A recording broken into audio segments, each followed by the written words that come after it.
I spent 30 years of my life pouring everything I had into my son. On late nights when he was sick, I held his feverish body to my chest. When school fees came due, I skipped meals so he'd never know what it meant to go without. When his father walked out, I stayed. And when I got offered a promotion across the country, I turned it down because he didn't want to move schools. I gave up everything, my career, my dreams, even the chance to fall in love again. And yet, the day I told him I lost my job, he didn't say, "Are you okay?" He didn't say, "Don't worry, Mom, we'll get through this." He looked at me like I was some filthy stray dragging mud into his precious home and said, "You're not bringing in money anymore? Then you shouldn't be living here rent-free. You're not my responsibility." That was the moment something inside me snapped. This wasn't just disrespect, it was betrayal. But he did not know. He had no idea that the woman he just kicked out of his house was sitting on a $3 million secret. And this time, I wasn't going to be quiet about it. The rain had just started when I stepped off the bus with my purse clutched tightly against my side. The streets shimmered, soaked with April drizzle, but all I could think about was the conversation I'd have to start the moment I walked through my son's front door. I hadn't been back in that house for 3 weeks, not since Mr. Halbridge passed away. He'd been my employer for the last 9 years. A quiet man with silver hair, liver spots on his hands, and a gaze that always felt a little too observant. But he was kind, the kind that didn't ask for anything in return. And when he took his last breath, I was the only one in the room holding his hand. His children didn't bother to come. I had just buried a man who treated me with more dignity than my own son ever had. Still, when I stepped onto the porch, wiped my shoes on the mat like a guest in my own family's home, and opened the door, I held on to the tiny hope that maybe, just maybe, this time would be different. But the moment I stepped inside, I knew. Ethan was sitting on the couch, scrolling through his phone. He didn't even look up. "You're back early," he said flatly. "Thought you'd be gone until next month." "I came back because," I hesitated, "because Mr. Halbridge passed. I'm not working there anymore." That got his attention. His head snapped up. "What do you mean you're not working there anymore?" he asked, voice tight, brows pulling together. I blinked. "He passed away last week." There was a pause. And then, like a switch flipped, he stood up. "So that's it?" he snapped. "You're just done working? Just like that?" I felt something tighten in my chest. "Ethan, I've been with him nearly a decade. He was a good man. I need a little time to mourn." That was all Ethan needed. His mouth twisted. "Time? Time for what? To sit around and do nothing? You think we can afford that?" Behind him, Nicole, his girlfriend, stepped out of the hallway, arms folded, and brow arched like a weapon. "You've been freeloading long enough," she said, not even bothering to hide the disdain in her voice. That word hit harder than it should have. I swallowed hard. "Freeloading? I worked 60 hours a week for years. That house you're living in? Paid for with every cent I ever saved. That was then," Ethan interrupted. "We're trying to start a family now. Nicole's planning to go part-time. We need stability. Income. Not another mouth to feed." I stared at him, stunned, my feet frozen to the hardwood floor. "You think I came back to be a burden?" I asked quietly. Nicole rolled her eyes. "Well, you're certainly not here to help." Help. Like I hadn't been helping all my life. Like I hadn't cleaned their bathrooms, cooked their dinners, given up vacations, friends, rest, just so they could feel safe. I looked at my son, the boy I'd once carried through a snowstorm to get to a free clinic. The boy who used to fall asleep in my lap, whispering that I was his hero. Now he couldn't even meet my eyes. "I'll give you a few days," he said, his voice cold, like a landlord issuing an eviction notice. "After that, you'll have to figure something else out. This isn't a retirement home." The silence that followed stretched so long I could hear the rain tapping against the window. He walked past me toward the kitchen like he hadn't just ripped the floor out from beneath me. And for a moment, I couldn't move. I just stood there, soaking wet, holding my purse with both hands, trying not to crumble. But I didn't beg. I didn't cry. I nodded once, turned on my heel, and walked back out into the rain. He didn't know it yet, but that would be the last time I ever walked into that house as someone who owed him anything. I didn't go far that night. The rain had picked up, pounding the sidewalk in sheets, and I didn't have the strength to fight it. I walked until I found a bench beneath the overhang outside an all-night laundromat, and sat there, letting the wind sting my cheeks and the water soak into my shoes. It was almost poetic, how quickly I'd gone from a mother to a ghost. All I could think was, 30 years. 30 years of sacrifice. 30 years of putting someone else first. And this bench, this silence, this ache in my chest, was what I had to show for it. I raised that boy alone. His father left when Ethan was barely 6. No goodbye, no alimony, just a note on the kitchen table and a void where promises used to live. I didn't cry then. I couldn't. I was too busy picking up the pieces. When Ethan got pneumonia at 10, I slept upright in a hospital chair for 5 nights in a row, refusing to leave his side. When he failed his math exam in high school, I stayed up night after night relearning algebra just to tutor him myself. I packed his lunches with handwritten notes. I patched the soles of his shoes when money ran thin. Every inch of that boy's life, every milestone, every graduation, every birthday party, was held together by my effort, my exhaustion, my willingness to go without so he could go forward. I didn't just raise him, I built him, brick by brick. And now he looked at me like a leech, like I was some stray dog pawing at his front door, begging for scraps. How does a son forget all that? I didn't see it at first. The signs were there, I just kept explaining them away. When he first met Nicole, she was polite, but stiff. Polished like glass, but just as cold. I remember the first dinner I cooked for her, beef stew, Ethan's favorite, and she picked at it like it was roadkill. Later that night, I overheard her tell Ethan, "Your mom's sweet, but she's very basic. She probably means well." I'd laughed it off back then, told myself she was just nervous, but it kept happening. Little comments, little jabs. She thought I was beneath her. And the worst part? Ethan never defended me. Maybe at first he was just trying to keep the peace, but over time, his silence turned into agreement, and agreement turned into alignment. Slowly, he stopped calling me mom in that warm way he used to. It became colder, distant, like a title he said out of habit, not affection. I should have known then, should have packed my things, reclaimed my peace, and walked away with what was left of my dignity. But I didn't. I stayed. Because that's what mothers do, right? We stay. We swallow our hurt. We convince ourselves it'll get better, even when it never does. By morning, the rain had stopped, but the storm inside me hadn't. Ethan probably thought I was curled up in some alley, broken. He probably thought I'd come crawling back. But what he didn't know was that my silence wasn't surrender. It was strategy. He thought I had nowhere to go, that he'd backed me into a corner, that with one cold sentence, he could push me out of his life like I was junk mail. What he didn't know could ruin him. Because tucked away in a locked drawer at Mr. Halbridge's estate was a letter, a legal one, and it had my name on it. 2 weeks before he passed, he'd called me into his study, his hands shaking slightly as he reached for the drawer in his antique mahogany desk. "There's something I need to tell you, Margaret," he said, voice low but clear. I thought it would be a final thank you, maybe instructions about the funeral arrangements.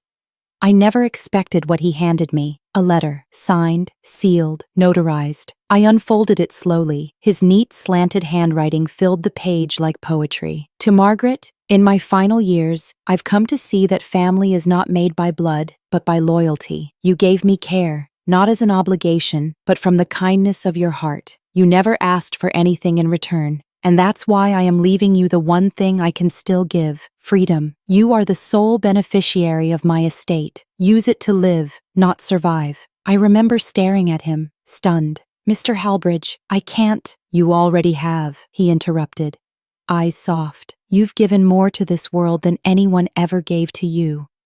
Let this be your return." I didn't know what to say. The weight of his gesture. It wasn't just money. It was recognition. Dignity. I hadn't told a soul, not Ethan, not even my closest friend, because I wanted to sit with it, not gloat, not plan revenge, just feel it. I'd lived my entire life one emergency away from ruin, one broken appliance from panic. I didn't know what it was like to breathe without fear. Until that day. $3 million. That was the value he put on my loyalty, my care, my service. And yet the son I raised, changed diapers for, sacrificed sleep and love and freedom for, couldn't even spare a room. No, I wouldn't run back. I wouldn't explain. Let them think I was nothing.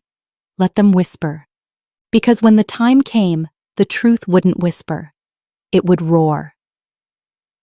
That morning, I took a cab to the attorney's office Mr. Halbridge had entrusted with the estate. His name was Leonard Rives. He pushed the papers forward. I signed, initialed, watched the ink dry on the confirmation that my life had officially changed. "This is the bank account," he said, sliding me a folder. "The funds have been transferred in full. Property listings are included, as well as your new title to the lake house." "Lake house?" I looked up. "Didn't you read the full documents?" he asked, half smiling. "He left you that too. Said you always admired the garden view." I blinked slowly. I remembered it, the house we used to clean during summer trips. I clutched the folder to my chest like it was air and left the office without another word. I didn't cry, not out of numbness, but out of something fiercer, something rising. Because now I knew who I was without them. I wasn't a burden. I wasn't a has-been. I wasn't someone to pity. I was a woman with options, with power, and with 3 million reasons never to lower my eyes again. That night, I checked into a 5-star hotel with floors that gleamed like marble oceans and sheets that smelled of lavender and fresh start. I booked a spa appointment, ordered room service. But more importantly, I began to plan. Because Ethan may have thrown me out like yesterday's trash. But I wasn't going to knock on the door, asking for scraps. The hotel suite was quiet that evening, except for the faint clinking of silverware as I pushed a bite of steak around the plate. I wasn't hungry. I hadn't been for days. Not since Ethan's words had torn through me like a blade. But as I sat in that plush dining chair, wrapped in a robe that cost more than my weekly grocery budget used to, I couldn't stop thinking about him. Not Ethan, Mr. Halbridge. For most people, the name meant nothing. A retired corporate executive with no family left, no real social presence. Just another old man in a sprawling house at the edge of town. But for me, he was something different, something unexpected. He was the first person in my adult life who looked at me and didn't see someone to use. He wasn't warm in the traditional sense, no big laughs or open arms. But there was something in the way he listened, the way he noticed. He remembered how I took my tea. He left books by my door with sticky notes marking the chapters he thought I'd love. He once overheard me mention how I always wanted to learn to paint, but never had the time. The next day, there was a canvas, brushes, and a set of oils waiting in the sitting room. No words, just quiet kindness. Sometimes he'd share stories about his wife. She'd passed before I started working for him. He spoke of her like she was still in the room. Not in a desperate way, just in the way someone does when they've known real love. It made me ache. Not because I was jealous, but because I'd never had that. My marriage had been duty, not devotion. My years had been spent serving others, not being seen. But in that house, with that man, I felt seen. Not as help, not as a woman past her prime, but as a person with a mind and a soul and worth. In the final months, when his breathing grew shallow, I stayed by his side even when the hospice staff told me I could take breaks. I read to him every evening, played piano for him every afternoon. When he couldn't lift his spoon anymore, I fed him myself. And on his final day, he took my hand, held it tightly, and said the words that broke me more than anything Ethan ever could have. "Thank you for seeing me." I'd never heard that before, not even once. He died with my hand in his. And now, days later, His kindness still echoed through every step I took. He hadn't just left me money, he'd left me dignity, a legacy of quiet grace, proof that someone, somewhere, thought I was worth more than what I gave, that I was more than what I earned. After the burial, I returned to the house to help the attorney with the final cleanup. I boxed up books, labeled furniture, and walked room to room one last time, letting memories press their hands against me like ghosts. As I stood barefoot on the plush rug, the city twinkling outside the glass windows, my mind kept circling back to Ethan's voice. Cold, flat, laced with the quiet cruelty only familiarity could sharpen. "You're not working? Then you're not staying here." I had replayed that sentence 100 times. It wasn't just what he said. It was how he said it. Like I was some overgrown inconvenience, a bad decision he couldn't wait to undo. And it wasn't just him. Nicole had been there too, leaning against the kitchen counter with her arms crossed, eyes narrowed with the kind of smirk that doesn't come from surprise, but satisfaction. She'd been waiting for this moment. I'd barely walked through the front door that day, suitcase in hand, when Ethan asked why I was home early. I told him about Mr. Halbridge. I told him I no longer had a job. That was all he needed. "No income?" he asked. "Seriously?" His laugh was dry, joyless. "What are we supposed to do, Mom? Just support you now?"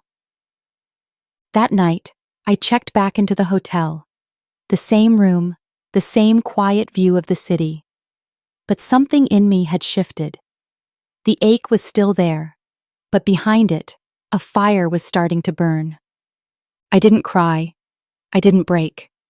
I got out my laptop. For the first time in years, I wasn't Googling jobs or cheap groceries or how to stretch a $50 budget.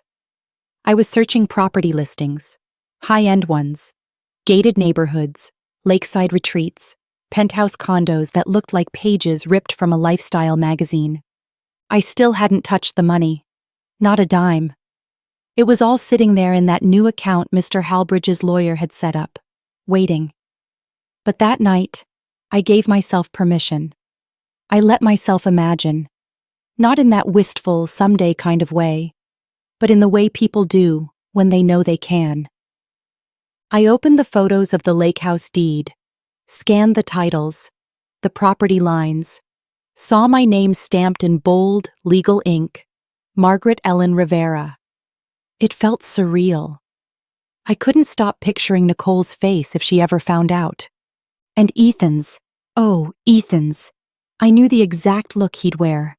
Shock, followed by panic, followed by that same bitter resentment he always carried any time someone else had something he didn't. But they wouldn't find out.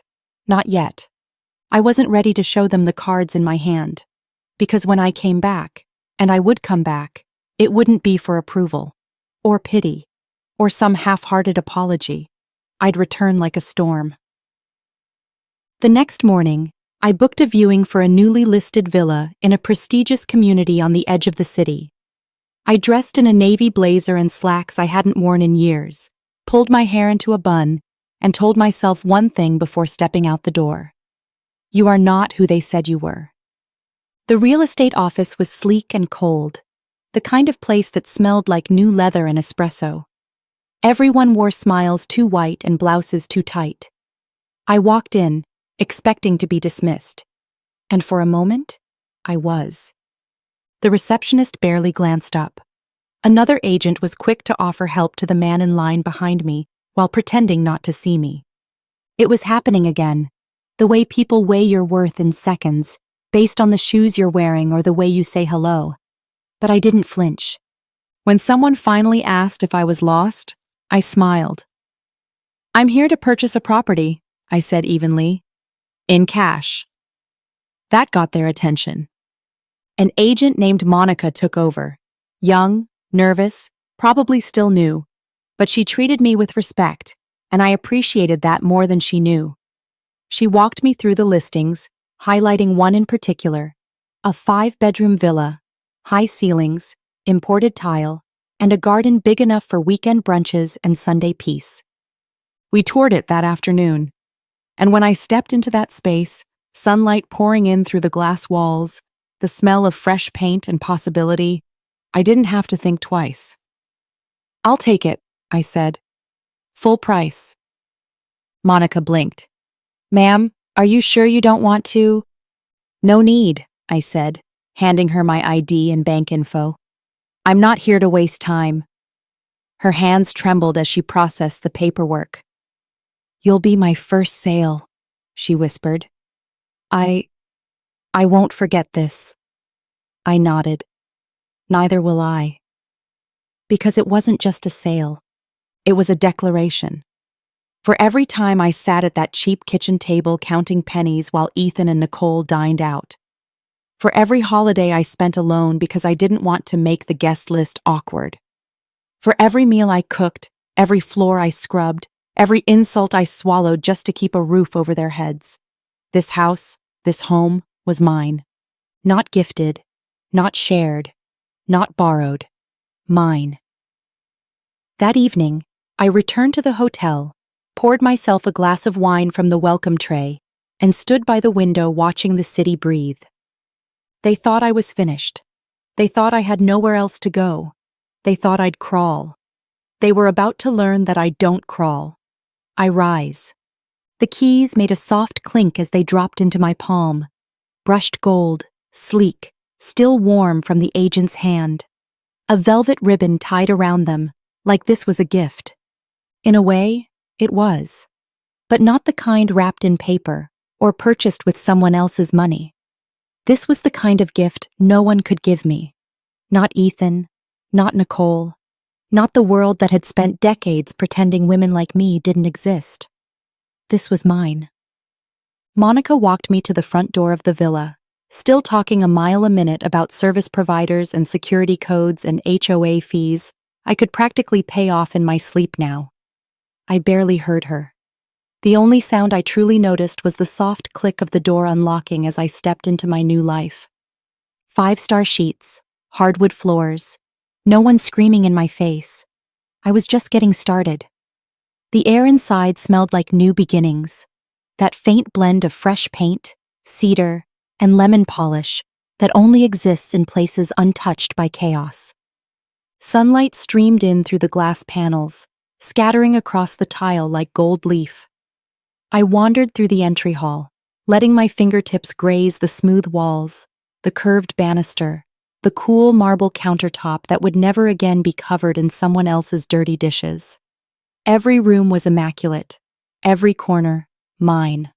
There was no Nicole here, rolling her eyes if I used the wrong kind of detergent. No Ethan here, demanding to know how I planned to contribute if I wasn't working anymore. No one assigning value to my existence based on how many hours I clocked or how many bills I paid. For the first time in years, I could hear myself think. And what I thought was this: I should have done this sooner. I moved in with only 2 suitcases and a fire in my chest. Monica offered to arrange movers for anything I needed brought over from the old house, but I refused. I didn't want a single thing that reminded me of that life. Not the furniture, not the chipped dishware, not the throw blanket I once wrapped around myself when I cried alone in the guest room. Let Nicole keep it all. Let Ethan pretend I never existed. They could have the crumbs. I had found the feast. The first night in the villa, I didn't unpack. I didn't even cook. I ordered room service from the nearest luxury hotel. Steak, rare, with a side of garlic mashed potatoes and chocolate mousse so rich I nearly cried with the first bite. I ate barefoot in the sunroom, the lights dimmed low, soft jazz humming through the built-in speakers I was still learning how to control. And then I slept. Not fitfully, not curled into a ball, bracing for someone else's demands. I sank into that bed. Egyptian cotton, mattress like a cloud, and for once, I slept like a woman who belonged to herself. In the morning, I didn't wake up to the sound of alarms, or Ethan raising his voice at some news headline, or Nicole clacking around in her heels, like she was too important to touch the ground. I woke up to silence. clean, whole, sacred.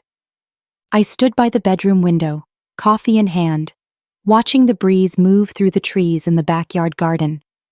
There were no fences here, no looming neighbors peeking over hedges, just space, green, freedom.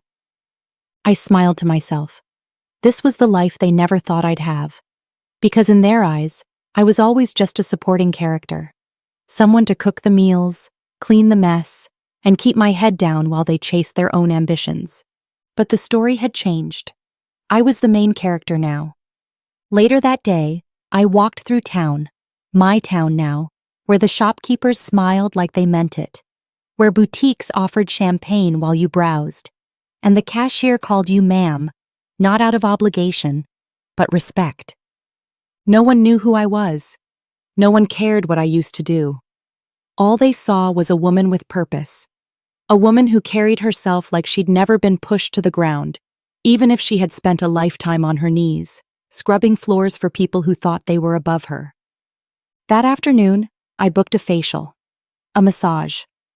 I bought myself a perfume I'd once sampled in a department store years ago and put back on the shelf because it cost more than I made in a week. This time, I bought 2. And when the clerk handed me the bag with a warm smile, I didn't apologize for spending the money. I didn't explain who I was or what I used to be. I just nodded, thanked her, and walked out like I belonged there. Because I did. Every step I took, every corner I turned in that new zip code, reminded me I was done being small. They thought I'd disappear when they kicked me out, that I'd crawl back, beg, apologize, shrink. But I didn't shrink. I expanded. And with every breath, every quiet morning, every moment no longer lived in service to someone else's comfort, I felt myself returning. Not to who I was before, but to who I was always meant to be. The first few days in my new home were quiet in all the right ways. There was no shouting, no doors slamming, no accusations thrown like dirty laundry. Only the soft shuffle of slippers across polished hardwood, the rustle of wind against curtain shears, the hum of classical piano streaming through the villa's built-in speakers, notes so soft and elegant, they felt like an apology from the universe for every harsh word I'd ever swallowed. And yet, underneath the peace, something stirred. Not anger, not bitterness, something colder, sharper, calm as still water, but just beneath the surface, depths that could drown a man. Because revenge doesn't come loud. It doesn't scream or beg or leave teary voicemails in the middle of the night. It comes in contracts, in property transfers, in unexpected visits that arrive not with warning, but with purpose. I hadn't planned on revenge, not at first. I truly hadn't. But then I got a phone call. It was from the woman who handled the original deed on the house I'd helped Ethan and Nicole buy. Her voice was chipper, polite, unaware of the scars attached to every brick of that place. "Mrs. Rivera," she chirped. "Just a quick follow-up. We're updating ownership records on properties purchased through our agency. I noticed your name was listed as the initial buyer and financier. Just wanted to check if you'd like to retain any equity stake or remove yourself entirely from the title for tax reasons." My heart stopped. She didn't know. She had no idea that I had been erased. I asked her to email me the documents, said I'd take a look. When the PDFs arrived, I opened them slowly, each page like a match pressed against dry kindling. There it was, my signature on the purchase agreement, my name as the sole cash contributor, my wire transfer records. And then, buried deeper, an amendment Ethan had filed 6 months after the purchase, adding Nicole's name to the title. Mine had been quietly removed, without my consent, without my knowledge. I stared at that screen for what felt like an hour, not in disbelief. I was long past disbelief, but in something colder, something cleaner. I didn't cry. I didn't scream. I forwarded everything to Mr. Halbridge's lawyer. "Leonard," The man with a face like polished stone and the moral compass of a scalpel replied within minutes. His response was simple. This is actionable. And just like that, the wheels began to turn. Revenge wasn't going to be emotional. It wasn't going to be a shouting match in a driveway or a weepy confrontation over dinner. No, this would be paperwork, court filings, certified letters delivered in manila envelopes that would ruin their mornings. Leonard filed a motion to challenge the title change, citing financial fraud and unlawful removal of a primary stakeholder. It was dry language, sterile, but to me, it read like poetry. He also uncovered a little detail I'd long forgotten. Because I paid in full and had no lien, the house was never technically under mortgage, which meant my name on the deed wasn't just symbolic, it was binding. Nicole may have redecorated the walls. Ethan may have claimed the driveway with his least luxury SUV. But the land, the property, the legal heart of it, that was still mine. And soon, it would be again.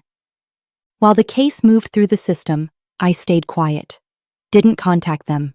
Didn't hint. Didn't drop a single clue. But I kept the hotel concierge on retainer and told the staff at the villa's front gate to record every visitor, just in case the past decided to pay me a surprise visit. I also visited the old neighborhood once. Drove by in a sleek black sedan, rented, but who would know? I didn't stop. I didn't even slow down. I just passed by, sunglasses on, windows up, watching the house from behind tinted glass like it was a crime scene. Ethan was in the driveway, shirtless, holding a rake like he was trying to play suburban hero. Nicole stepped out to hand him a smoothie, her hair pinned up, her tone sharp even from a distance.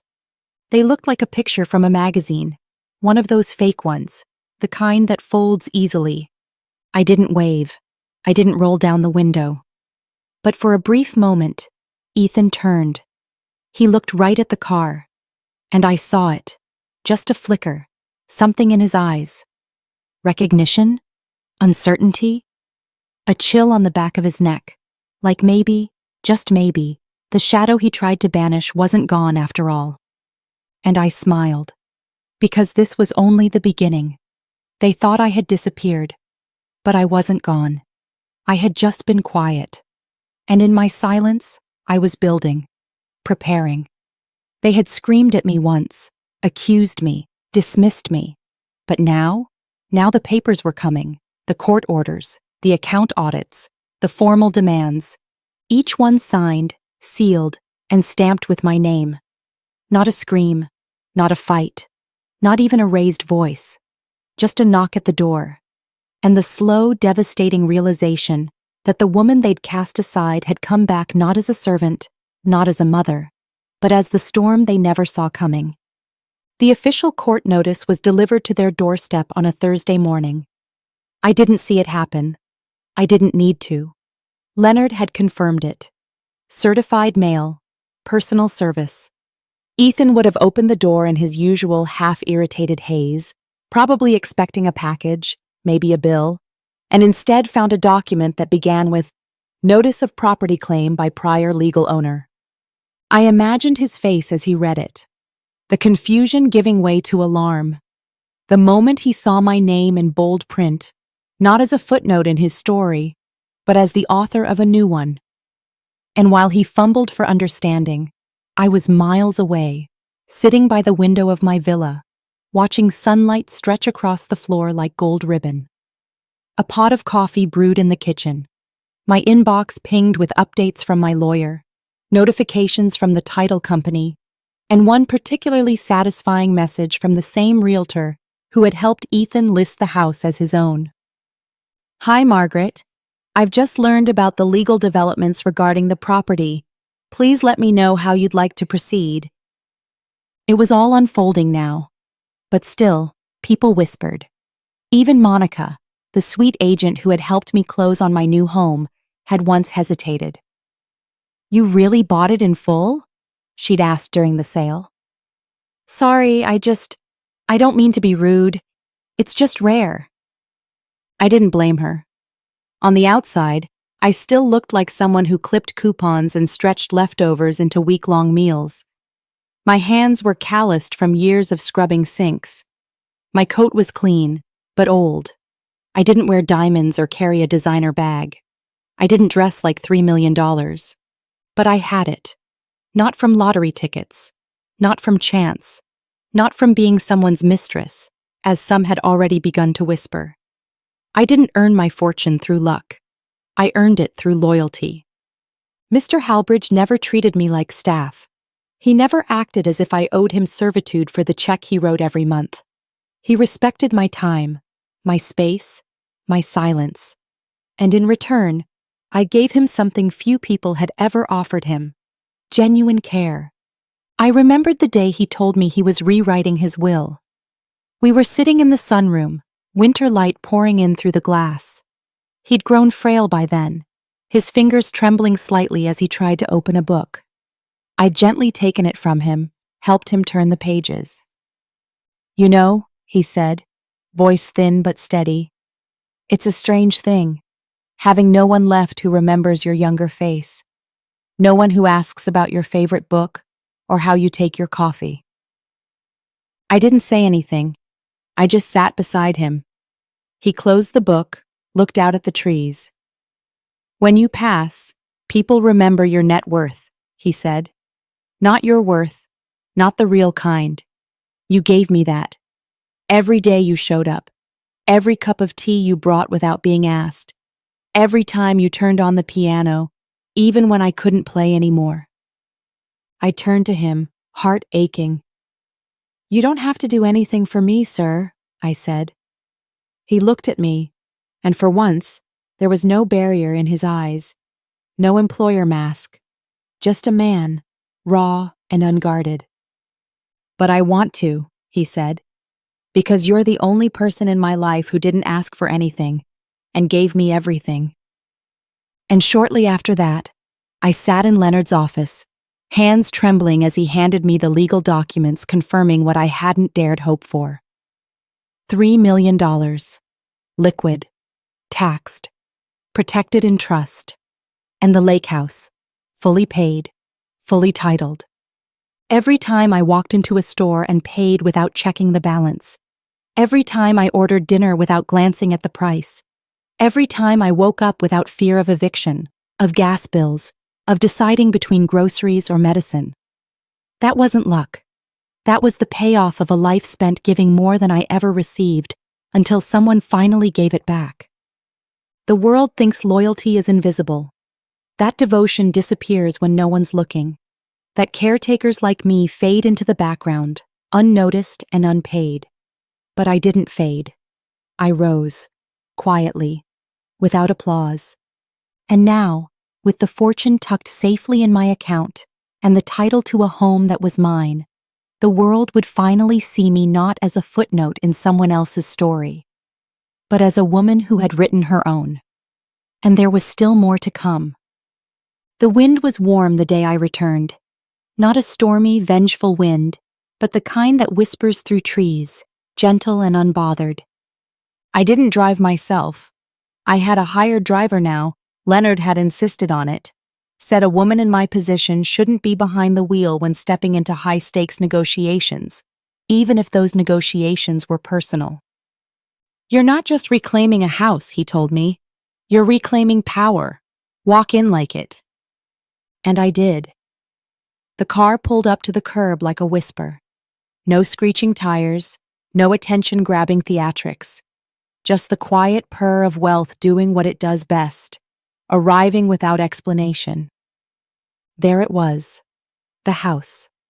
The same two-story I had once poured my life savings into. Beige stucco, red shutters, and a white swing on the porch that Ethan never fixed, no matter how many times it creaked. The lawn was a little overgrown now. The flower beds I once tended with aching knees were wilted and dry. It didn't look like a home. It looked like a lie that had finally started to crack. I stepped out of the car in black slacks and a cream blouse. No logos, no flashy accessories, just tailored elegance. I wore my hair up, clean and soft, and a light gloss on my lips. I wasn't dressed for war. I was dressed for arrival. As I walked up the path, the front door flew open. Nicole. She stood there frozen, mouth slightly parted, like a ghost had just materialized on her doorstep. "Margaret?" she asked, blinking. What are you doing here?" I smiled. "Good to see you too." Before she could say another word, I handed her the envelope. Thick, sealed, with a copy of the property ruling tucked neatly inside. "I believe you're familiar with this," I said. She stared at it, hands trembling slightly. She didn't open it. She didn't need to. She'd already seen the legal letter last week, had probably read it in the kitchen 3 times, pacing in her robe while Ethan tried to calm her down. Still, I wanted to hear her say it. "Is this some kind of joke?" she said finally, her voice tight. "No," I replied smoothly, "but your laughter didn't age well." That hit her, hard, because the last time I stood on this porch, I was a woman with 2 suitcases and a broken heart. They'd laughed me out, called me a burden, told me to get real. But now, guess who's back? With the deed in her name this time. Nicole tried to recover, straightened her spine, lifted her chin. She stepped onto the porch, squaring up like I was still someone she could intimidate. "Even if that paper is real," she said, her voice dripping in faux calm, "you can't just kick us out. That would be illegal. We've lived here for years." "And you've done so on stolen ground," I said, cutting her off. "You removed my name from the title without my consent. That's fraud. The court agrees." Her mouth opened, then shut, then opened again. I almost felt sorry for her. Almost. She never saw me as a threat, just as some worn-out woman too beaten down to fight. But I had learned something in the silence of my new villa. Being underestimated is the best weapon a woman like me can wield. Ethan appeared at the door then, barefoot and blinking like he'd just woken up. His hair was tousled, his eyes wide. He looked older. Not in the way time ages you, in the way guilt does. He stepped forward, trying to put on that calm, controlled face he always wore when he wanted to convince me I was overreacting. "Mom, come inside," he said gently. "Let's talk about this." I tilted my head. "Talk? Last time I tried, you told me I was trespassing." He flinched. "Look," he said, trying again. "We just thought you were going through something. We were under a lot of pressure. If we said anything out of line, You didn't say anything out of line," I interrupted. "You said exactly what you meant." The silence that followed was deafening. I stepped past them both, not asking for permission. The moment my foot crossed the threshold, something inside me settled. I was home, but not to stay. Not like before. Not as someone sleeping in the smallest room with no heat vent and a shared bathroom. I was here to reclaim.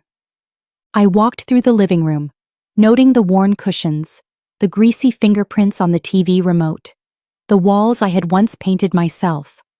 Everything looked smaller now, dimmer. It wasn't just that the house had changed. I had changed. Ethan followed me, trailing like a child who knows he's been caught, but still hopes he might get away with it. "We'll pay rent," he said. "Okay? Just let us stay until we figure things out.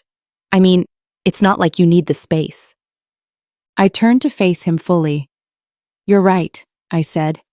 "I don't need the space." I handed him a second envelope. This one was thinner. "What's this?" he asked, confused. "A 30-day notice. Legal. Ironclad. You can either leave quietly and with grace, or I can have the sheriff assist." Nicole's voice cracked behind him. "You're evicting your own son?" "No," I said, my voice steady. "I'm evicting 2 people who thought I was disposable. And now they've learned the truth." I looked at Ethan, not with anger, but with finality. "I built this house, and now I'm taking it back. Then I turned, walked out the same way I'd come. Only this time, I wasn't leaving in defeat. I was walking away victorious. Let them stay for 30 more days. Let them stew. Because sometimes, the sweetest revenge isn't screaming or slamming doors. It's showing up in silence, with the deed in your hand. I thought I was finally free. I had moved into my new home, nestled at the edge of a quiet hilltop community, where the mornings smelled of lemon blossoms and the evenings hummed with the sound of crickets instead of slammed doors and raised voices. I spent my days painting by the window, sipping fresh tea, walking barefoot through the garden. There were no more icy stares at dinner, no passive-aggressive muttering behind closed doors. Just quiet. Finally, quiet. But peace, as I was beginning to learn, is a luxury people will try to steal the second they realize it doesn't include them. It started subtly. A neighbor waving less enthusiastically than usual. A barista offering me my usual drink but without the smile. Monica, the sweet young woman who'd helped me buy my home, left a message one evening. Her voice was soft, hesitant. "Margaret, I just wanted you to know, people are talking online about you." I blinked, confused. "Online?" I asked, not understanding yet. "What do you mean?" "You should check for yourself," she said. "Ethan's gone viral, and not in a good way." It took only a few clicks. There he was, my son, my Ethan, sitting in a dimly lit room, framed perfectly to catch the sunlight streaming through the window, tears welling in his eyes. His hair looked tousled in that carefully disheveled way that screams vulnerability. The title of his live stream hovered above him like a dagger. "My mother chose money over me, left her only son to rot." The words hit harder than I expected. Not because they were true. God knows they weren't. But because they were the kind of lie people loved to believe. A mother with money abandoning her son? It practically wrote itself. He spoke slowly, his voice cracking with practiced precision. "She raised me, sure," he said. "But when I needed her most, she disappeared. I asked her for help, and she cut me off completely. Cold. Just because I didn't say what she wanted to hear. She's rich now, and I guess I'm no longer useful." The comments came in like a flood. "Disgusting. What kind of mom does that? Money changes people. Stay strong, Ethan. You don't deserve this." I sat back in my chair, stunned, as the camera zoomed in on his trembling hands. He clutched a photo of us, one I hadn't seen in years. I remembered that day. I'd taken him to the beach for his 7th birthday. We'd shared a melting vanilla cone and laughed at how seagulls chased us. And now that memory was being weaponized to paint me as a monster. He cried. He begged for just a little help and told his growing audience that he wasn't asking for money, just love. "She won't even talk to me," he whispered. "She acts like I'm a stranger." The donations started rolling in. Tens, then hundreds, then thousands. He turned his pain into currency, my silence into guilt. And the world, hungry for outrage and soaked in self-righteous empathy, ate it up like candy. The next day, I found my name trending on social media, Heartless Mom. My photo was reposted alongside captions like, "Would you abandon your child for a mansion?" and "She has millions, but no heart." I stared at the screen in disbelief. It didn't matter that none of it was true. The internet didn't want truth. It wanted drama. But Ethan had made a mistake. He underestimated the one thing I'd learned after decades of cleaning up other people's messes, surviving thankless years, and losing more than I ever thought I could bear. I don't lie down when I've been knocked down. I get back up swinging. I didn't call him. I didn't send a message. I didn't plead or beg or try to explain myself. No. I registered my own account. Same platform, same tools, different story. I titled my first stream, So this is the mother who abandoned Ethan? A direct hit. Within minutes, curious viewers trickled in.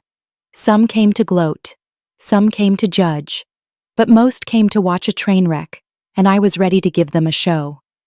I started calmly. No tears, no background music, just a woman in a well-lit living room with a soft wool shawl draped over her shoulders and her eyes steady as stone. I didn't abandon my son, I said, but I did walk away, and here's why. Then I showed them. Photos of Ethan's wedding, paid in full by me. Screenshots of the bank transfers for his college tuition. Receipts from the hospital bills I covered when he was a toddler fighting for his life. And finally, I pulled out a copy of the adoption certificate, placed it carefully under the camera, and said, "He wasn't born from me, but I gave him everything I had." The comment section froze. Then it exploded. Wait, adopted? She saved his life? You raised someone else's child and he did this to you? I leaned forward slightly, my voice calm but cutting. Do I regret loving him? No. But I do regret letting that love blind me for so long. Then I uploaded the final piece, an audio recording. One I never thought I'd use. Ethan's voice, crisp and unmistakable, as he arranged for me to become a live-in assistant again.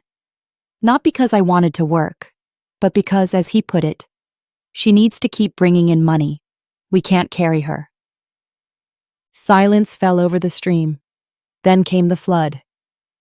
Monster. She's better off without him. She didn't abandon him. She escaped him. I ended the stream with one final message, spoken as softly as I could, not to incite, but to end the chapter. I didn't lose a son, I said. I gave him a life. What he did with it was his choice. And just like that, the tide began to turn. The next morning, I woke up to 3 missed calls, 2 voicemails, and over 600 new comments. My stream had gone viral overnight. Not because I begged for sympathy, not because I cried into the camera or clung to old photo albums, but because I told the truth, quietly, plainly, and with more receipts than a tax audit. But still, some didn't believe. She's just trying to flip the narrative. She probably manipulated that kid his whole life. Even adoptive moms can be toxic. Just because she paid bills doesn't mean she was good to him. The voices weren't loud, but they were persistent, like water dripping from a cracked ceiling, annoying and impossible to ignore. So I did what I had always done best, stayed calm, stayed focused, and let the facts speak louder than the noise. I scheduled another stream that evening. No fanfare, no flashy countdowns or big declarations, just a quiet title. You want proof? Press play. People flooded in again, more than last time. Viewers hungry for the next twist in a story they thought they understood. Some came looking for me to fumble. Others wanted blood. But I wasn't offering either. Instead, I greeted them with the same calm voice, the same soft cardigan, and a pair of noise-canceling headphones, because this time, they wouldn't be hearing from me.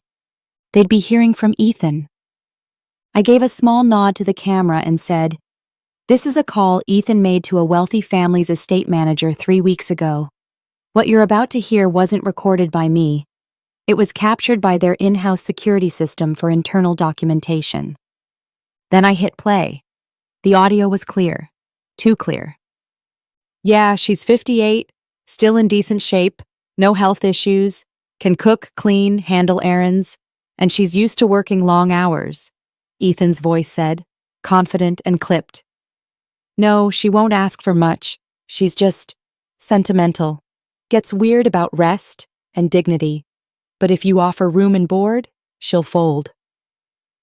My heart clenched even now, though I'd listened to that recording more times than I could count. She used to earn $7,000 a month, so anything close to that she'll probably take. And honestly, once she settles in, she won't complain. She's used to being useful. The line went quiet for a second. Then Ethan chuckled. That low, self-assured chuckle he used to use when he thought he was being clever. "What can I say?" he added. "She's a workhorse, always has been. Might as well put that to good use before she gets too old to matter." I stopped the playback. The silence in the chat was deafening. A wall of frozen comments stared back at me, like the collective internet had forgotten how to breathe. Then, slowly, the tide began to churn. "He said what? This is abuse. Straight up abuse. I don't care if she wasn't his biological mom. No one deserves to be treated like that. Oh, he's done. Cancelled. She raised him, gave him a life, and he sold her like a used appliance." I let the comments ride for a few minutes before I spoke again. I spent 30 years sacrificing everything I had for Ethan. I skipped dinners, canceled birthdays, worked through pneumonia, sent him to college with handmade scarves and $20 bills folded with notes that said, "I'm proud of you." I could feel my throat tightening, but I didn't let it show. I gave him my time, my health, my peace. And when I asked for rest, just rest, this is how he described me. A workhorse, too old to matter. I leaned forward, letting my eyes meet the camera directly. They say a good parent never stops giving. But tell me, at what point does it stop being parenting and start being exploitation? The comments started pouring in faster than I could read. People demanding he be banned, calling for his sponsors to drop him, begging to know how they could support me instead. And then came the ones that surprised me most. "I judged you. I'm sorry. I thought you were cold. Now I see I was blind. You didn't abandon him. You escaped him." That last one stuck with me. I didn't abandon him. I escaped him. Because kindness, when it's taken for granted long enough, becomes chains. And the moment you try to walk away, they call you cruel, heartless, cold. But I wasn't heartless. I was finished. That night, I stayed up past midnight, watching as his follower count started to drop in real time. Sponsors quietly removed their logos from his videos. His merchandise page mysteriously went offline. And I didn't feel victorious. Not really. I felt tired. Bone-deep tired. The kind of exhaustion that only comes after years of giving, forgiving, and hoping someone might change. But I also felt something else. Stillness. It was over. Not because I yelled, not because I fought fire with fire, but because I pressed play. I thought it would end there. After the live stream, after the receipts, after the recording that stripped away every last shred of the mask Ethan had carefully built, I thought maybe, just maybe, he'd crawl back into whatever digital corner he came from and let me be. But some people don't let go of their victims, not when their pride is bruised, not when the well runs dry. It started with a letter, cream-colored envelope, heavy cardstock, my name written in bold serif. A courier handed it to me with the kind of stiff politeness that always comes before something unpleasant. I opened it slowly, thinking maybe it was another cease and desist from one of his online fans, or perhaps a lawyer finally getting involved to protect Ethan's image. Instead, I read the words, "Petition for civil compensation due to parental abandonment and emotional damages." He was suing me. Ethan was suing me. According to his claim, I had inflicted lifelong psychological harm through willful rejection and emotionally destabilized him by abruptly cutting off all contact and financial support without just cause. He even included a figure, $350,000, a tidy sum, as if trauma came with a fixed price tag. At first, I didn't react. I simply sat in the sunlit corner of my kitchen, hands folded over the paper, eyes scanning the lines that twisted me into a villain in legal ink. I didn't cry. I didn't even laugh. I just stared and thought, So this is how far he's willing to go to make himself the victim. My lawyer, Thomas, was already on it before I'd finished my second cup of tea. He's delusional, he muttered. You'd think after the live stream debacle he'd lie low. But this is next-level idiocy. He wasn't wrong. Still, I agreed to appear in court. Not to defend myself, but to put the last nail in the coffin of Ethan's carefully constructed illusion. The day of the hearing, I wore soft gray slacks, a silk blouse, and flats. Nothing dramatic, nothing defiant. I didn't need to dress for war. I came with something much sharper than armor. I came with truth. Ethan, on the other hand, arrived in full performance mode. Crisp navy suit, no tie, hair perfectly tousled into that tragic hero aesthetic he loved so much. He sat across the aisle from me, flanked by his lawyer, eyes darting up occasionally to scan the room, probably checking to see which reporters had shown up. He had filed the case publicly, because of course he did. The judge entered, a woman in her late 50s, calm and direct. Her nameplate read, Honorable Judge Rivera, and within 30 seconds, I knew Ethan had picked the wrong courtroom. He went first. His lawyer stood and delivered a speech straight out of a cable drama. This is a case about betrayal, she declared, her voice shaking slightly, not from emotion, but from over-practiced emphasis. A son, emotionally abandoned, left with nothing but memories of neglect and financial starvation, discarded by the very woman who raised him. She painted me as a bitter, emotionally cold woman who had weaponized wealth and discarded her child like expired milk. Judge Rivera raised an eyebrow at that one. I bit the inside of my cheek. Ethan took the stand and did what he did best: cry. He talked about feeling worthless, about how I vanished from his life, about how I never loved him the way a mother should. He even threw in a line about how he'd considered therapy, but couldn't afford it because she stopped supporting me. When it was my turn, Thomas kept it simple. He handed over printed transcripts of Ethan's live streams, the defamatory ones, the monetized ones. He followed that with a certified copy of the audio recording, the one where Ethan described me as a workhorse and strategized how to offload me into another household like a used appliance. Then came the receipts: tuition payments, house deed, health insurance, legal adoption documents, and a full financial ledger of every dollar I'd ever spent on him. I didn't take the stand. I didn't need to. The evidence had already spoken for me. But the moment that sealed it, the moment the entire room seemed to stop breathing, was when Judge Rivera flipped through the evidence file, paused, then slowly looked up over her glasses. Mr. Turner, she said, her voice dry but sharp, are you aware that under state law, parental obligations end once the child turns 18? Ethan shifted in his seat. Yes, but... She held up a hand. Are you also aware that your mother legally adopted you and, according to these documents, financially supported you well into your 30s, including the purchase of a home, medical care, and tuition costs? He blinked. That may be true, but the emotional abandonment... She chuckled, out loud. The court clerk even looked up, startled. Emotional abandonment? Judge Rivera repeated. Son, I've seen some audacious lawsuits, but this one takes the cake. Then she turned her full gaze toward him, and the warmth vanished from her voice. You monetized your mother's life story. You profited off portraying her as a monster.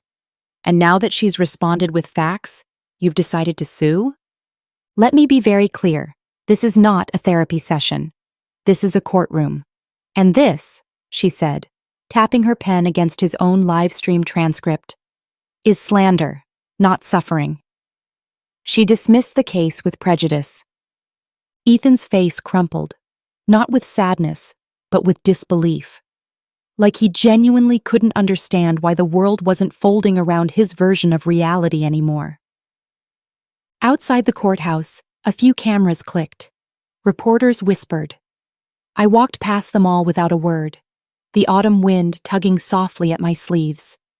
I didn't need a headline. The only line I cared about had already been drawn, between the woman I used to be and the one walking away for good. The days after the courtroom verdict were quieter than I expected. No more online smears, no late-night calls, no strangers in my inbox throwing digital stones. It was as if the noise had finally tired itself out. I spent my mornings sipping dark roast coffee in the sunroom, watching the steam rise like incense to a heaven that had finally granted me peace. But peace is a strange thing when you've lived most of your life fighting for breath. Sometimes it feels too quiet. You start waiting for the next knock, the next demand, the next betrayal dressed in just one favor. They say people always come back when the spotlight fades, when the applause dies down, when the sympathy dries up, when the version of the story they built collapses under the weight of the truth.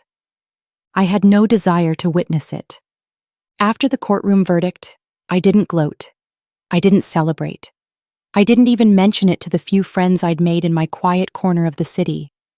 Instead, I spent that evening folding warm towels, brewing tea, and listening to Vivaldi on the record player.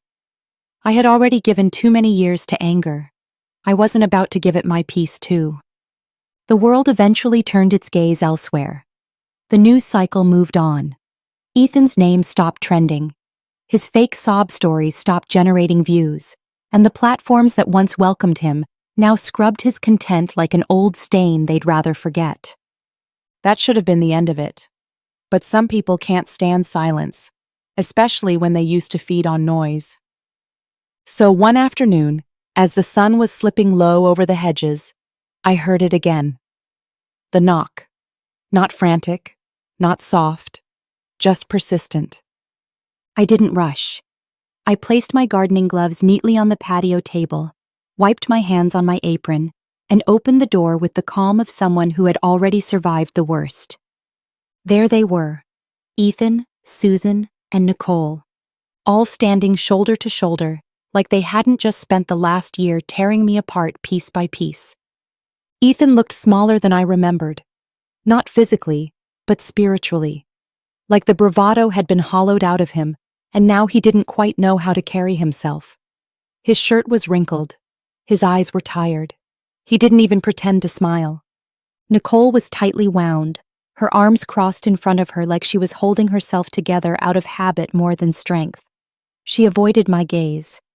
And Susan, still dressed in expensive slacks and perfume that tried too hard to prove everything was fine, stood like she'd been appointed spokesperson for the group, her lips already parting to explain everything away. I didn't invite them in. They stood on the porch like unwelcome ghosts, memories made flesh. Margaret, Susan began, already using the voice people save for pity or politics. We came to apologize. I said nothing. She took that as permission to continue.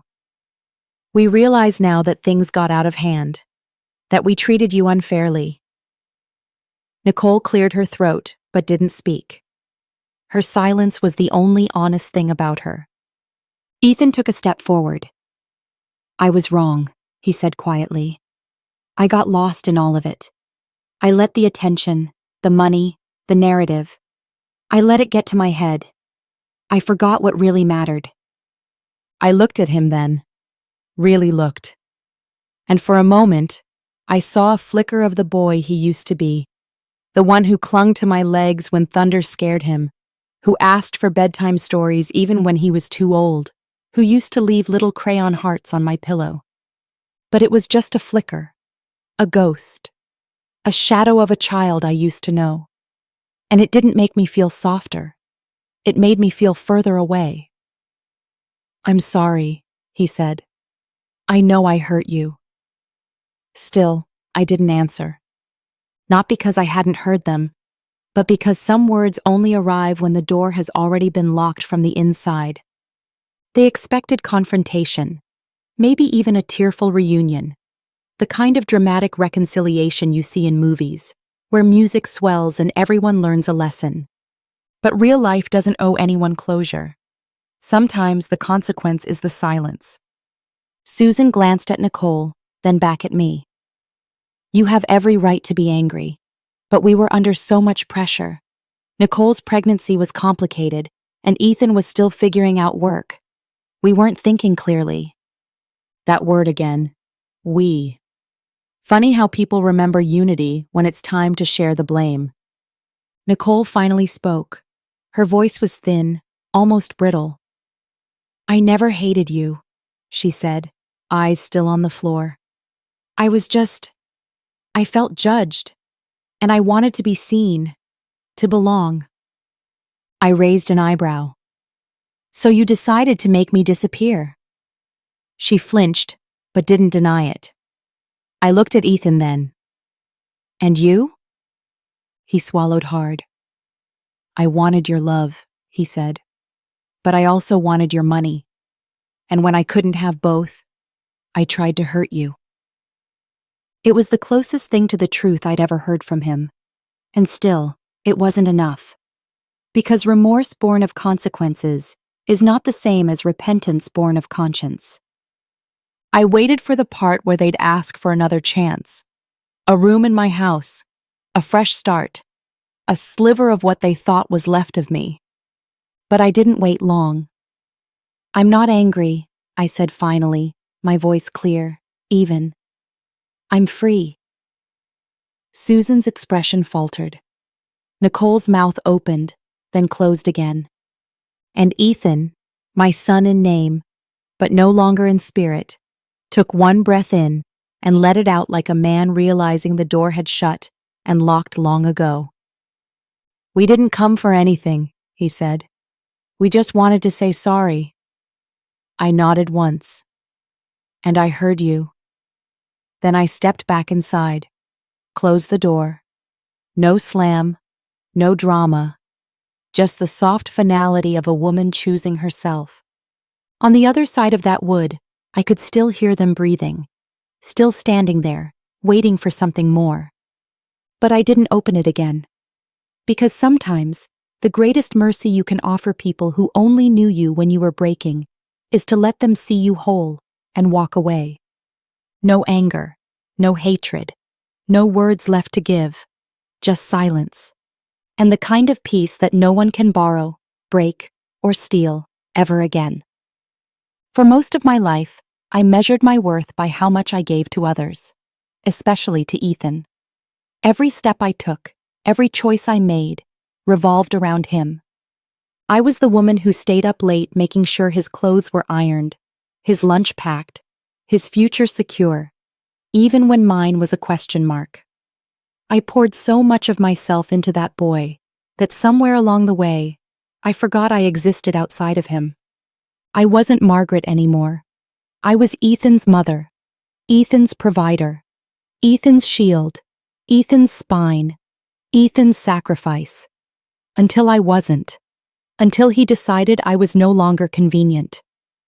It's a strange thing, the day you realize the person you raised with love and sleepless nights and trembling prayers doesn't see you as a person at all, but as a function.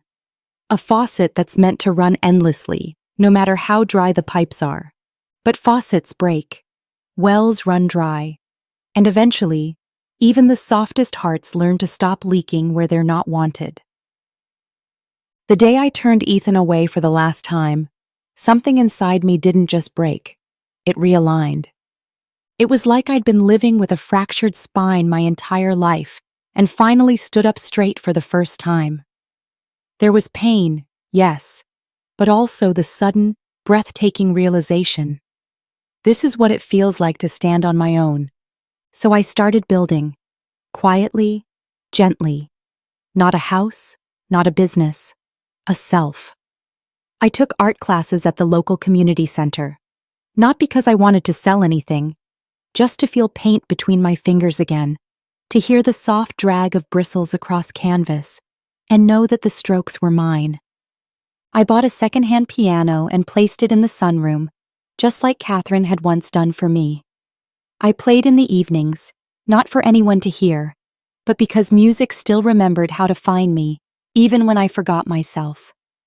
I traveled alone for the first time. rented a cabin by a lake I'd only seen in postcards, and let the silence of the water teach me something no son, no spouse, no paycheck ever had. I am enough, just as I am. No one clapped. No one thanked me. No one called to ask when I'd be home. And for once, that was a gift. I cooked meals that took hours, with ingredients I'd never splurged on before. Not because anyone else liked them, because I did. I stopped apologizing for resting. I started saying no without explaining myself. I planted lavender in the garden and sat beside it each morning, breathing in the scent like a woman who had finally made peace with her own lungs. And slowly, the guilt that used to wrap itself around me like a second skin began to loosen. Because here's the truth. I gave Ethan everything I had. My love wasn't half-hearted. My sacrifices weren't performative. They were real, bone deep, soul-wearing. But giving to someone who only takes is not love. It's surrender. And I'm done surrendering. Now, when I walk past mirrors, I don't see a worn-out version of someone else's mother. I see me. A woman who gave, yes, but who also survived. A woman who bent, but didn't break. And finally, a woman who is learning, no, choosing, to give to herself with the same dedication she once gave to others. He was my life's mission. Now I am. My life's mission. However, the trolling nature of humans would always shine through. I expected it, and it was happening. The first time someone said it to my face, I had just finished ordering a cappuccino at a quiet cafe tucked between a bookstore and a flower shop. I handed the barista my card, and her eyes flicked to the name on it. Margaret Turner. She blinked, then did a double take. "Oh," she said slowly, her tone shifting. "Wait, are you the Margaret Turner?" I gave her a polite smile. "I suppose that depends on which one you're talking about." She stared, then whispered just loud enough for the man behind me to hear. "The one with the viral videos. The woman who—" She caught herself, flushed. "Sorry, it's just, you don't look like a millionaire." There it was. I smiled gently, the way women do when we've heard the same insult repackaged as curiosity for the 100th time. Because what does a millionaire look like exactly? Not someone with short-cropped hair streaked with gray, apparently. Not someone in jeans and a cardigan with a reusable grocery tote slung over one arm. Not someone who walks with unhurried steps and doesn't plaster her wealth across her nails, heels, or handbag. Not someone like me. The truth is, people expect money to come with flash, with attitude, with a certain kind of polished smugness that screams, "I've arrived." What they don't expect is a quiet woman with calloused hands and a soft voice who picks her lemons carefully and still folds her own laundry. They expect Chanel. I wear flats from a local shop down the road. They expect sharp, flinty edges.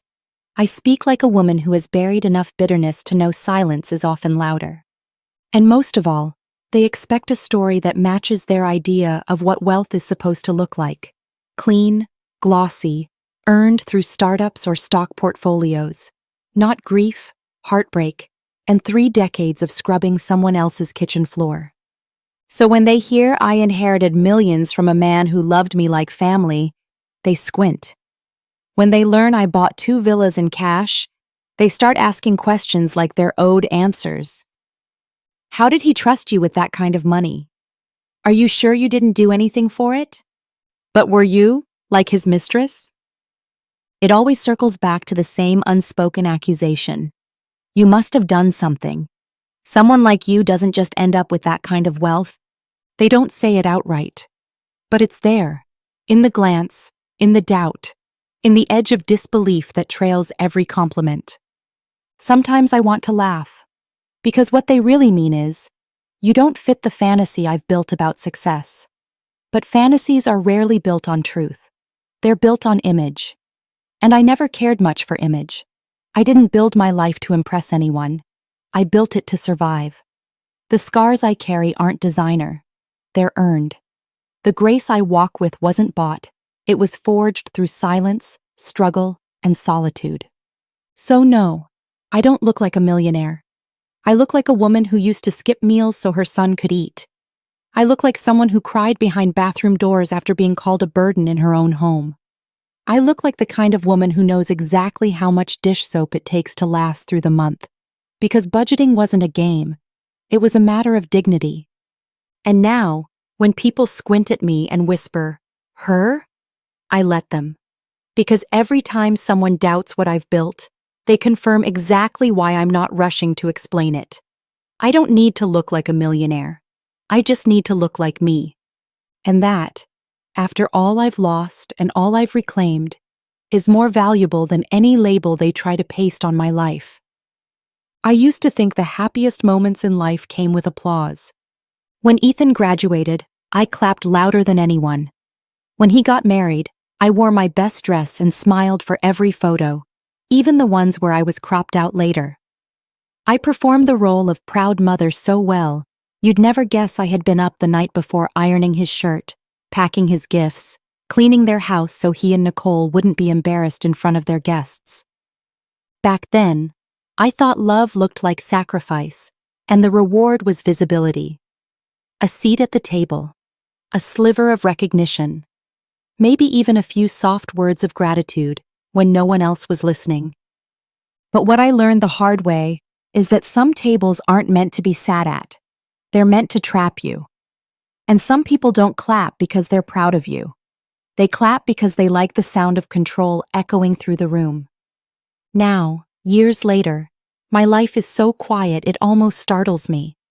There are no cameras, no urgent texts, no audience holding up phones waiting for the next plot twist, no one circling like vultures, desperate to interpret my silence as surrender. Just birdsong in the morning, the soft rustle of trees through an open window, and the gentle rhythm of a life that finally belongs to no one but me. I wake when I want to, not because someone needs breakfast or a check signed. I eat what I enjoy, not what someone else asked for. I go days without speaking to a single soul and feel no loneliness, only relief. I am not trying to prove anything anymore. Not my loyalty, not my resilience, not my worth. My joy doesn't need witnesses, and for the first time in my life, it doesn't feel empty. It feels sacred. There are no photos on my mantle of Ethan or his wedding, but I did frame a snapshot of the sunrise I watched over the lake on my birthday last year. Just me, a mug of coffee, and the sky melting into gold. There are no cards signed Mom on my kitchen counter, but there is a stack of books waiting to be read and a half-finished painting drying on an easel. There are no voices telling me what I should be doing, just the soft, steady one inside me that I'd spent so many years ignoring. She tells me when to rest, when to walk, when to laugh for no reason. She doesn't need me to perform. She just needs me to be. I think about the version of myself from 10, 20 years ago, tired, stretched thin, desperate for permission to pause. I wish I could sit beside her now, pour her a cup of something warm, and say, "You won't always have to earn your place in the world. One day, it'll be yours by default, and it will be quiet, and it will be beautiful." Sometimes people still ask what happened to Ethan. I don't have an answer that satisfies them. He disappeared into his own story, one I no longer need to read or edit. I don't Google his name. I don't wonder if he's changed, because my healing no longer depends on whether he finds his way back. Forgiveness doesn't always come with a reunion. Sometimes it comes with closing the door, drawing the curtains, and lighting a candle for yourself instead. I don't have a parade. No one's writing songs about me. But I have this: a garden that blooms on its own, a porch that creaks in the evenings, the sound of wind through an open window while I sleep without fear. My happy ending has no spotlight, no script, no standing ovation. And that, truly, is the best part. Sometimes I get letters. A few come from strangers who watched my live streams, thanking me for sharing the truth. Some come from other women, older, younger, mothers, daughters, saying things like, "You told my story, even though we've never met." And some just say, "I thought I was alone." I write back when I can, but more often than not, I just fold the letter carefully, press it between the pages of whatever book I'm reading, and let it rest there like a secret between kindred spirits. Because I know that ache too well. The loneliness of giving everything to a world that barely notices. The emptiness of being strong in every room but your own. But I also know the beauty of finally realizing you don't need to be understood by everyone to be at peace with yourself. There was a time when silence scared me, when I filled every empty space with service, with tasks, with motion. I kept myself busy so I wouldn't feel the weight of my own disappointment. I mistook exhaustion for purpose, martyrdom for meaning. Now, silence is a gift I unwrap every day. I spend afternoons walking through farmers markets, chatting with vendors about recipes I'll try. I volunteer at the local library, shelving books I've already read twice. I keep a journal, not the kind meant for posterity, but one filled with small observations. How the light falls at noon, how lavender blooms differently in July than in September, how peaceful I feel when I water the basil on my kitchen windowsill. These are the riches no one can take from me. Not Ethan or Nicole, not regret, not time. There's a new rhythm to my days now. I don't race toward milestones. I savor them. I don't chase closure. I live in openness. And when I look around my home, the quiet one, the peaceful one, the one no one built for me but me, I feel something I never expected to feel again. Joy. Not the kind that shouts or poses for a camera, not the kind that demands an audience, but the kind that sits with you quietly at the end of the day, wraps around your shoulders like a blanket, and whispers, "You made it." And I did. Not because I was perfect, not because I never broke, but because when everything else fell away, I finally chose me. And that, in the end, was enough. Sometimes people ask me if I'd do it all over again, if I'd still take Ethan home from that orphanage, still fight for his life when no one else would, still give up my marriage, my youth, my rest, everything, for a child who would one day call me useless. And for a long time, I didn't know how to answer, because regret is complicated when love was involved. But now, after all the smoke has cleared, after the lawsuits and the live streams, after the slammed doors and fake tears and public humiliation, I can finally say it without flinching. Yes, I would do it all again. But with one change. This time, I wouldn't forget myself. Because love, real love, isn't supposed to cost you your identity. It's not meant to silence you or teach you to disappear for the sake of someone else. I was a good mother, even when no one said it, even when they mocked me, judged me, dismissed me. But now, finally, I am something else. I am mine, no longer living in the shadow of a child who mistook devotion for duty. They never came back. No letters, no calls, not even the occasional anonymous bouquet I used to find at the gate. Maybe they finally understood there was nothing left to take. Because closure doesn't always come with apologies. Sometimes it comes with a locked gate, a quiet home, and a morning that begins exactly the way you want it to. Thank you for watching. If you've ever been underestimated by someone you love, comment "Still standing" to show your strength. To hear more stories of hope and resilience, click on the left, and don't forget to like, subscribe, and turn on notifications. Stay strong and keep going.